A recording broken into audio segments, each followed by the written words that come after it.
If your bank account could speak, would it tell a story of freedom, or would it whisper a confession of a soul being sold for plastic trinkets? This question feels heavy, does it not?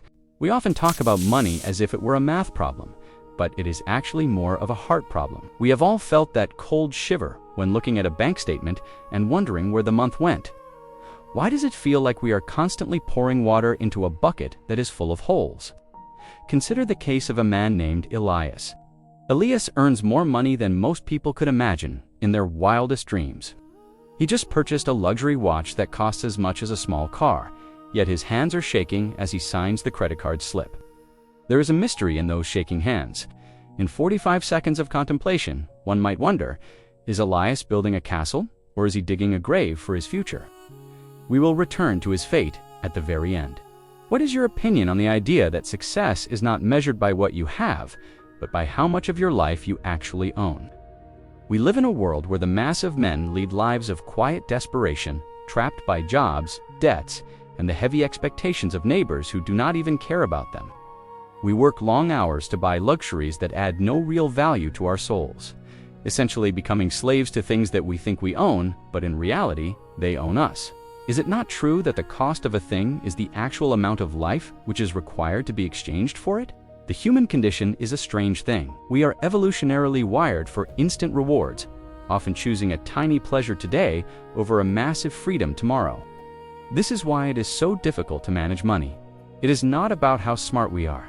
It is about how we behave. Even a genius who loses control of their emotions can become a financial disaster, while an ordinary person with no formal education can build wealth simply by mastering a few behavioral skills. Why do we find it so easy to ignore the truth?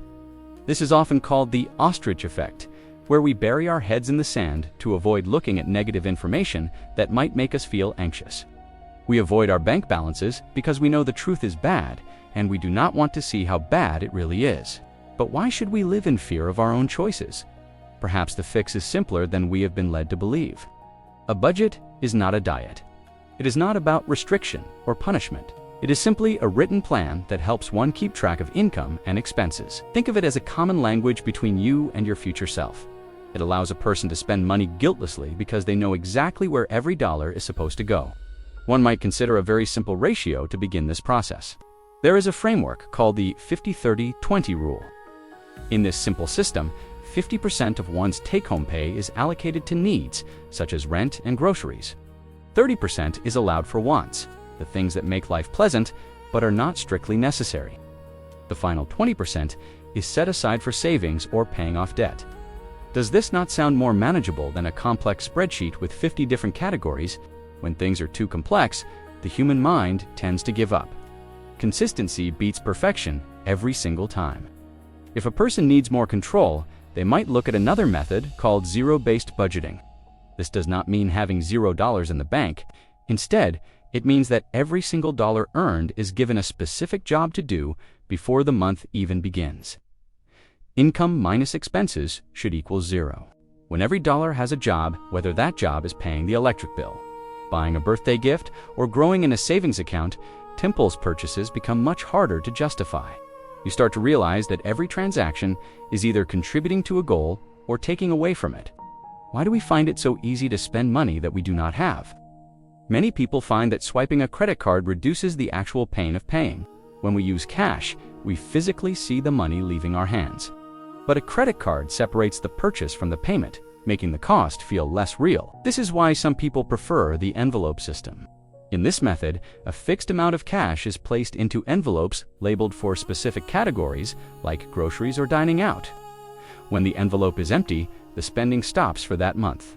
It creates a physical boundary that our digital world has tried to erase. Another powerful tool is the idea of paying yourself first. This means that the very first bill paid every month is a transfer to a savings account. Instead of waiting to see what is left at the end of the month, which is usually nothing, one treats their future freedom as an essential, non-negotiable expense. Why is this so effective? Because it aligns our actions with our deepest values. True wealth is not how much money is in a bank account. It is the extent to which you can do what you want, when you want, for as long as you want. We must also account for the things that we forget. Most budgets fail not because of bad math, but because of a lack of foresight regarding irregular expenses. We are often surprised by car repairs or holiday gifts, even though we know they will eventually happen. One might consider creating sinking funds for these events by breaking up large, infrequent costs into small monthly amounts. These surprises become nothing more than a planned expense. It turns a potential crisis into a mere inconvenience. However, even with the best system, we must diagnose our own emotional spending. We often buy things to relieve stress, boredom, or a sense of loneliness. We use money to regulate our feelings rather than to solve a financial problem. We see others showing off their expensive things, and we feel a pressure to keep up, not realizing that we only see their spending, not their debt.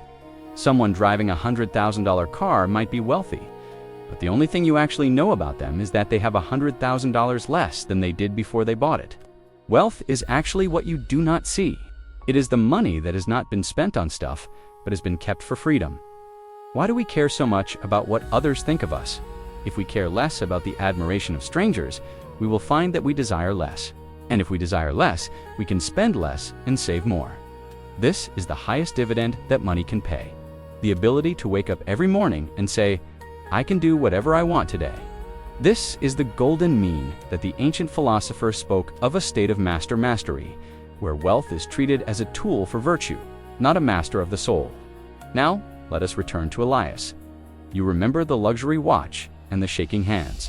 Elias earning $500,000 a year, but his net worth is exactly zero. He has spent every single penny to maintain an image of success, and now he is trapped. If he loses his job tomorrow, he loses everything.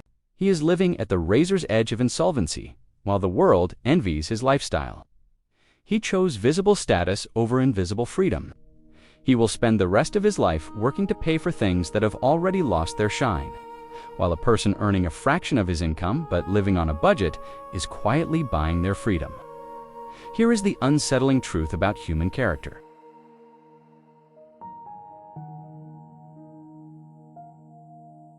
Most people do not actually want to be wealthy. They want to spend like wealthy people, which is the fastest way to stay poor. We are so afraid of appearing modest that we sacrifice our actual security to fund a performance for an audience that is not even watching.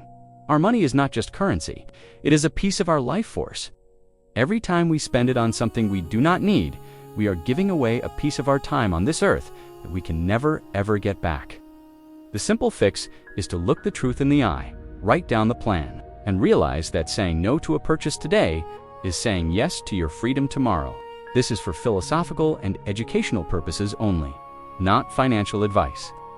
The characters portrayed are composite sketches used to illustrate real-world financial data and psychological principles.